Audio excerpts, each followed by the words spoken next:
porte-parole Gaël Petit va essayer de s'exprimer dans cette assemblée démocratiquement élue, pour reprendre vos termes.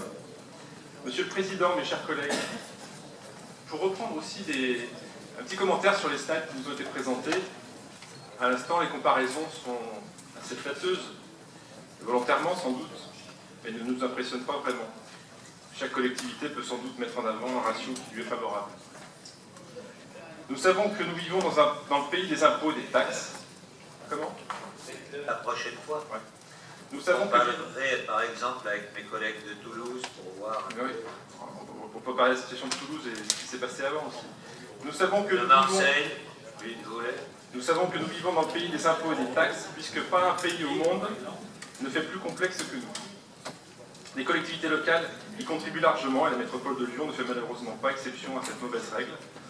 Et M. Vroom, 56 centimes pour revenir sur le rapport précédent, c'est pas beaucoup. Le problème, c'est que ça vient en complément de beaucoup d'autres impôts et taxes qui n'ont cessé d'augmenter ces derniers mois.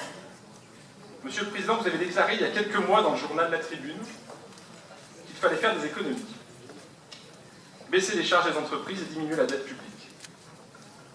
Sur ces points, nous sommes en phase avec vous. Mais vous avez oublié de dire que cela devait se faire à un pacte fiscal nul, c'est-à-dire sans recourir à l'augmentation d'impôts. Or, la TASCOM dont nous parlons est une charge pour les entreprises, certes de grande taille, mais qui contribue directement à leur manque de compétitivité.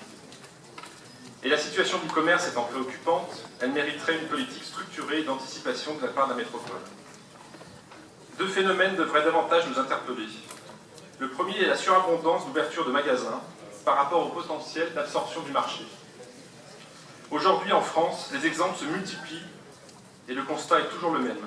Les plus récents centres commerciaux inaugurés fonctionnent mal ou difficilement. Dans notre métropole, nous constatons tous que certains commerces de carrés de soie et de confluence ont du mal à trouver leur public, et je ne parle pas de la rue Grolet. La métropole de Lyon n'est pas un cas isolé, mais il y a évidemment un lien entre la multiplication des surfaces commerciales et les chiffres d'affaires qui diminuent. Comment, dans ces conditions, continuer à autoriser des ouvertures un peu partout sans un peu plus de discernement?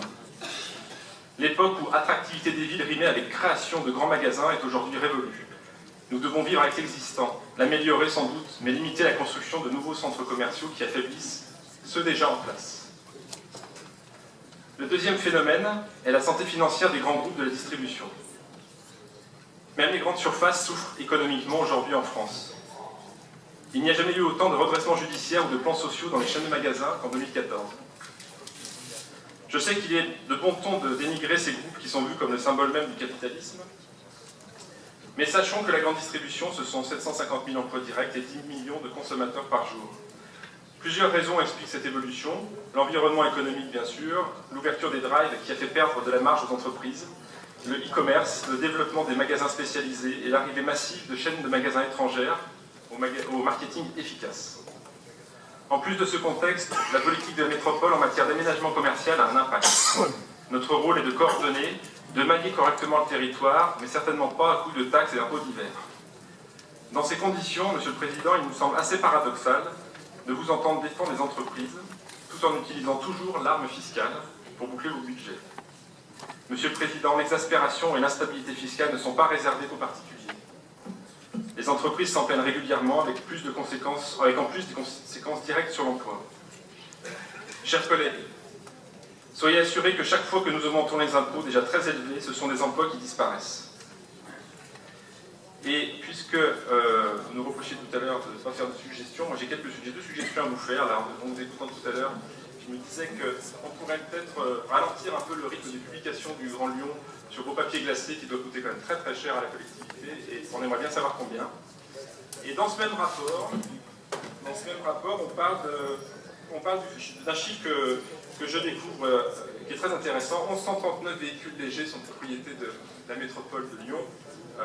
Il y a certainement matière de faire quelques économies sur un parc de 1140 véhicules. Pour terminer, Monsieur le Président, pouvez-vous nous en dire plus sur l'action en justice contre l'État visant à récupérer des sommes liées à la TASCOM? Notre groupe votera contre ce rapport, car l'intérêt général que vous avez évoqué tout à l'heure est de privilégier la recherche d'économies sur nos budgets de fonctionnement et de ne plus alourdir la charge fiscale qui pèse sur les particuliers comme sur les entreprises.